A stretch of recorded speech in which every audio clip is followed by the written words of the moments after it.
Story 1. I love telling this story. My grandfather was a respected tailor in the 1990s and 2000s in New York City and created many custom suits for celebrities. He often said that Sean Combs was the worst client he had. He was always late to pay, if he paid at all. My grandfather would have to have his team track down Combs for payment. So, it's been an ongoing frustration with Combs for as long as I can remember. Story 2. Josh Duggar. I saw him on television when I was around 13 or 14 and sensed that something was off about him. Story 3. I remember being a teenager when Justin Bieber shot to fame. I saw a YouTube video of Diddy and Bieber, where Diddy talked about what Big Brother Puff was going to do for him during their crazy weekend together. I recognized that confused expression on a young face. It gave me a strong feeling of discomfort. I have been highly invested in how all this has played out over the last 10 years. Story 4. Jimmy Savile. Something about the cheap tracksuits, terrible haircuts, excessive gold jewelry, and large cigars did not seem normal.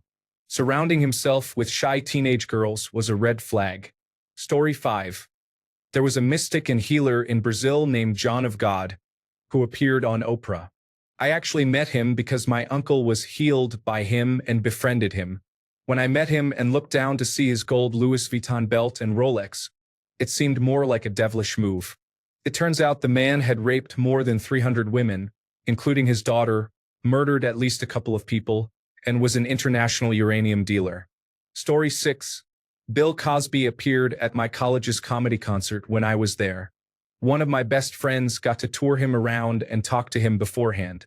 My friend was really shaken by the interaction, saying that Cosby hadn't been drinking but had all appearances of being drunk. He made inappropriate comments, displayed off-putting behavior, and made oddly lewd remarks. At that time, Bill Cosby was America's favorite dad, but my friend told us that there was something very strange about him. His concert, however, was the same Bill Cosby we all saw on television. I filed the entire interaction in the back of my mind until years later. Story 7.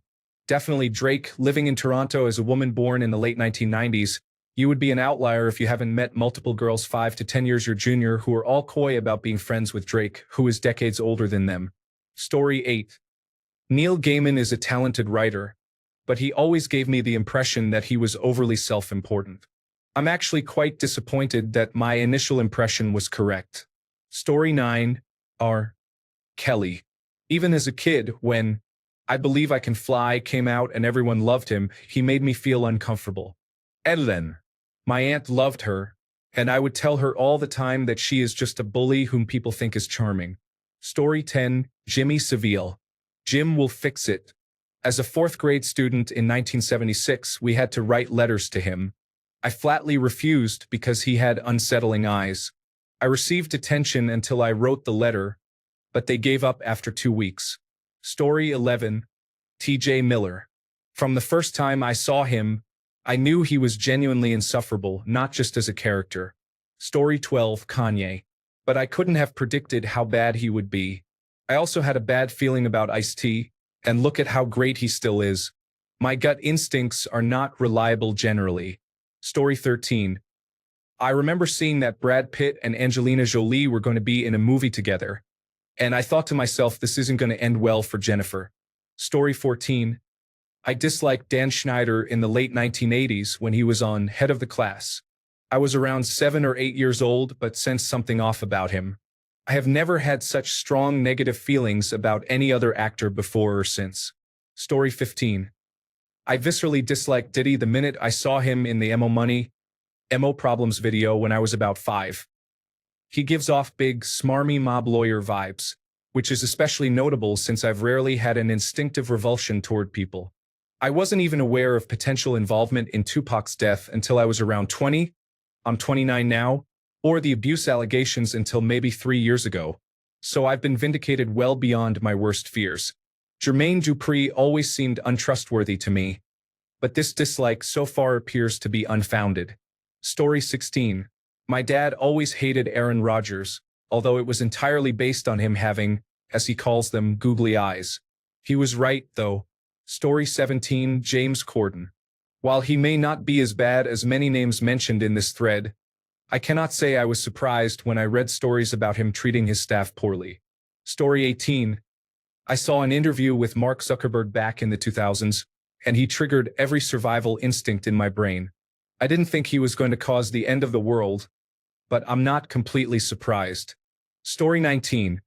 The first time I heard Diddy's voice was in a spoken word interlude in Big Papa by Notorious Big.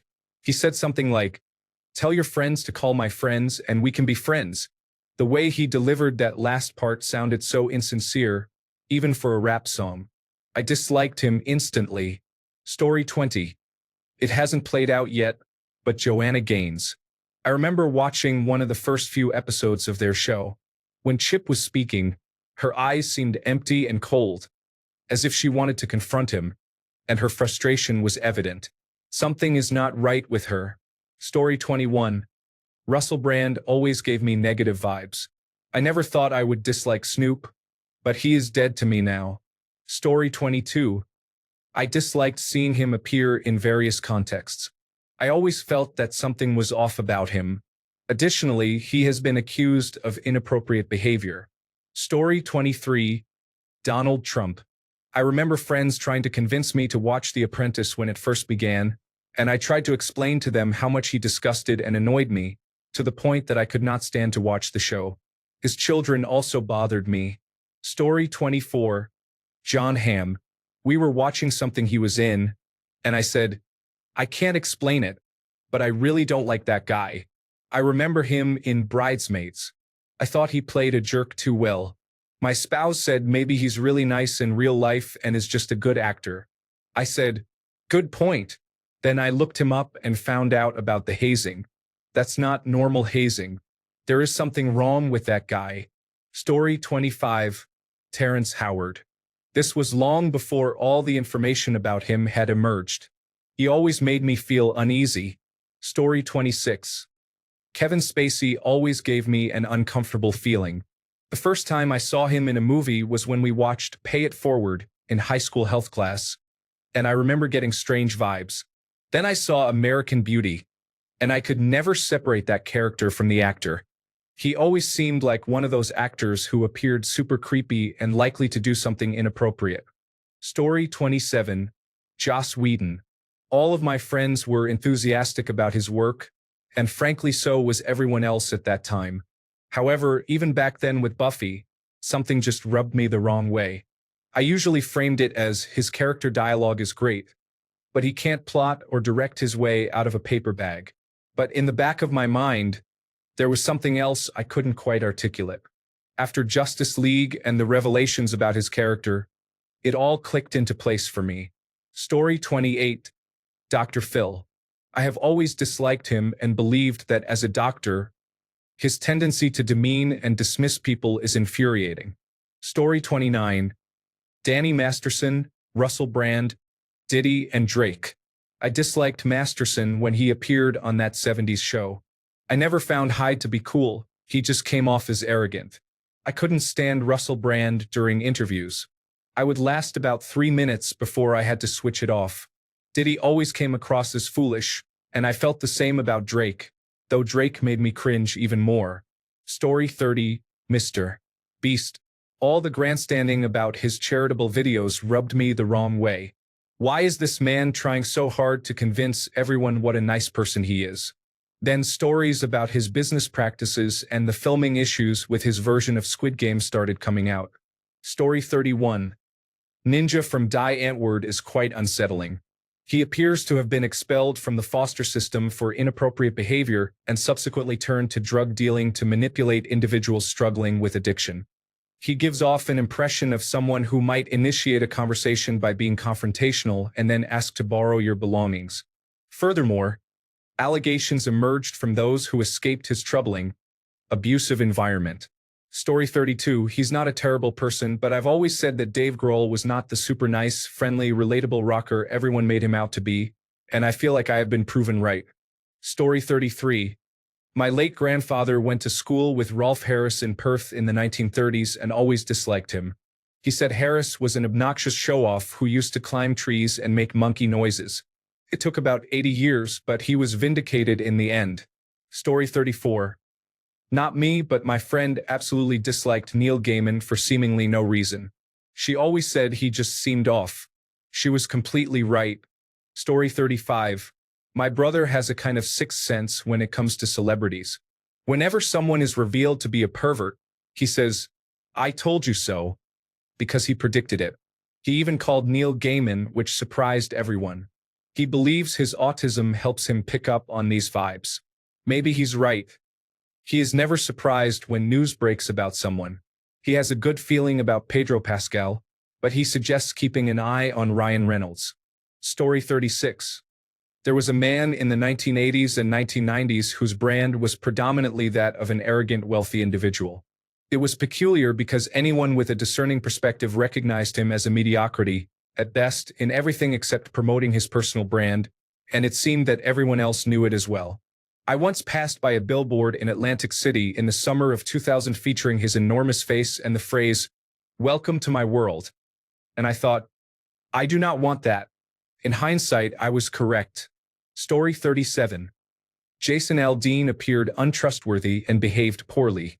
It was revealed that he cheated on his wife and even showcased her on television when she was clearly upset. His actions have only worsened over time. Story 38. When I was 16, I made a casual comment that the Subway spokesperson Jared Fogle looked suspicious. My boyfriend at the time criticized me for making assumptions about someone I didn't know, but I stood by my opinion. There was an unsettling vibe. We ended up breaking up, but years later, when the story broke, I really wanted to reach out to say, "I told you so." Story 39. Will Smith, amid the nepotism allegations, his Oscar-nominated films, and reports of having roles rewritten to enhance his image, appears to be an extremely self-centered individual. Story 40. Diddy immediately took over Biggie's position with little time for mourning or even discussing his deceased best friend. That always seemed off to me. Story 41. I learned about Elon Musk from his television appearances. There's no way a billionaire spends his time working in a soup kitchen. Even if he did, that's infinitely less helpful than just buying people food. I thought to myself, the first thing I learned about him was the Occupational Safety and Health Administration violations. I immediately recognized him as an incompetent individual. Friends criticized me for saying that and for pointing out that the only thing he was involved in patenting was the charge reports that guaranteed they only worked with Tesla cars and the door handles that freeze over. He gradually let his facade slip over the years, and more people are realizing what a clown he is. The submarine situation, the tunnel you get stuck in Las Vegas, and the car that I can't even decide which flaw is the most amusing. I don't want to just list the detrimental flaws for the sake of not dragging this paragraph on for too long. Now, this is all on full display, and only the most embarrassing tech enthusiasts and extremist individuals still have any respect for him. It's too late, though. He's caused so much damage that will take years to reverse, has all of our sensitive information, and more money and influence than he could ever effectively use. On one hand, watching him ruin his reputation, humiliate himself constantly, and knowing how upset it makes him has been cathartic. On the other hand, everything is so messed up. Story 42. Marilyn Manson. He always looked and acted like a disturbing weirdo. Turns out, he is indeed a disturbing weirdo. Story 43. Jared Leto. I was the target age for My So-Called Life and loved it. Years later, MTV ran the episodes in a marathon and included the cast and interviews. I remember Jared just being creepy and off, especially when he talked about being on set with Claire. I thought, you were 20 and she was barely 14. I never got over it and couldn't really watch his work or listen to the band. Story 44. So, not a true celebrity, but a League of Legends content creator named Sky Williams. He went to school with my brother from kindergarten through high school and bullied him throughout that time. After they graduated, I didn't hear anything about him for a while, and then a friend of mine showed me a video of this funny individual, and it turned out to be Greg, his original name before he changed it for unknown reasons. I mentioned how he was actually a terrible person who made my brother want to harm himself multiple times. My friend's response was that it was in the past and people change. Fast forward a few years, and it comes out that Greg, now Sky, was an even bigger negative influence, owing people hundreds of thousands of dollars and abusing those who stayed at his house mentally, emotionally, and physically. His meltdown was legendary, and I felt completely justified in my disdain for him. Story 45. My wife called Matt Lauer several years before he was fired. When I saw the news, I couldn't believe she mentioned that. Story 46. Blake Lively is a prominent actress. I am a big fan of Gossip Girl. Her acting skills were lacking in that role, which made it difficult for me to enjoy the show. Additionally, I found her behavior to be unkind when I watched a video where she jokingly asked a girl to leave her boyfriend. Story 47. John Stamos. I feel like I have been proven right, but not enough for people to believe me. Ryan Seacrest. I am still waiting for the situation to unfold. It has always been uncomfortable watching them in anything, even from a young age. It was just a gut feeling. Story 48. Amanda Palmer. I always thought something was unusual about her, and all this Neil Gaiman information confirms it. Story 49. Rob Schneider has not been mentioned recently, and I am honestly not sure if he has done anything notable yet. He tends to annoy me, and I don't understand why he is famous. I feel like he would be the most self-entitled person in real life. Story 50. John Edwards. I liked his politics, but there was something very off about him. Then it was revealed that he fathered a child out of wedlock while his wife was battling cancer. Story 51. I periodically search online to see if anything new has come out about Fred Armisen. This is a prediction, but eventually we'll find out he's a cannibal or a diaper fetishist or something just as insane. Bad vibes. Story 52. Mark Wahlberg has always struck me as sleazy, especially from the moment I saw his Good Vibrations on MTV. He seemed to use his brother to advance his career. Then there's Justin Timberlake, who seems insincere. Why are his pupils always so dilated? What is he taking? Why is he trying to adopt a black persona? He failed to defend Janet Jackson when she faced unfair backlash. He is the kind of guy at a sleepover who makes a lot of noise and uses all the whipped cream, waking up the parents at 4 a.m. but managing to place the blame on someone else. He could have easily supported Janet by covering her, since that pose was unwise, and he should have issued a statement acknowledging his part in the incident. What a weasel. As for Jerry Seinfeld, he has never been funny to me.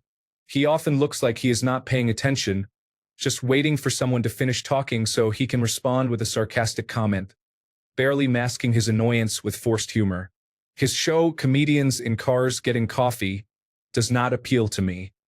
He seems grumpy and unfriendly for no apparent reason, and it's concerning to note that his wife was underage when they began dating. Story 53. Jeffrey Jones. As a child of the 1980s, I always thought he was unsettling. I don't know if it was due to Ferris Bueller's Day Off, Beetlejuice, or another role. Either way, as a young boy, he just made me uneasy. Turns out he is indeed quite unsettling. Story 54. Brett Favre. I anticipate some backlash, but I have several colleagues from Wisconsin with firsthand experience with him. Aside from the recent public scrutiny regarding charities, he has long been described as being very frugal when it came to paying for things, whether for his less-earning teammates or during outings to restaurants. Story 55. Mel Gibson. Watch any interview with him and look at his eyes. He is a complete psychopath. Story 56. I don't trust Oprah. Does that count? She reminds me of the Hansel and Gretel witch. Outside, there is all that sugar and sweetness, all those big hugs and laughs. But inside, something sinister. Story 57. It wasn't a bad instinct, but given the circumstances, I suppose it was. I knew Colton Underwood from The Bachelor was gay a year before he came out, and I was right. I guess that's like a bad instinct because the point of The Bachelor was for him to meet women. Story 58. I was terrified of the intro to The Cosby Show as a kid. When it all came out, I joked that I must have known. Story 59. Neil Gaiman after reading Anansi Boys. But I ignored it because everyone swore by him, and he seemed like a good person. Well, I should have listened to my intuition. Story 60. The Rock. Not in a predatory way, but in the sense that people are going to get tired of this person's constant self-promotion. And I was right. Story 61. I told my partner around 2014 that I couldn't like Elon Musk. I didn't have a reason and couldn't explain when asked for details. I just felt something was off about him. Needless to say, my judgment about people's character is now generally accepted without question, with or without a reason. Story 62. Louis C.K. easily spotted the person who disregarded the rules of polite society. No one believed me when I said I saw this years before his behavior became public knowledge. Story 63. Jerry Seinfeld is a controversial figure. When I first watched Seinfeld, I disliked him, and I felt the same way about his character in Curb Your Enthusiasm. Regardless of how he is perceived now, my opinion remains unchanged. Thanks a bunch for sticking around till the end of the video. Remember to subscribe, and until next time, stay awesome and goodbye.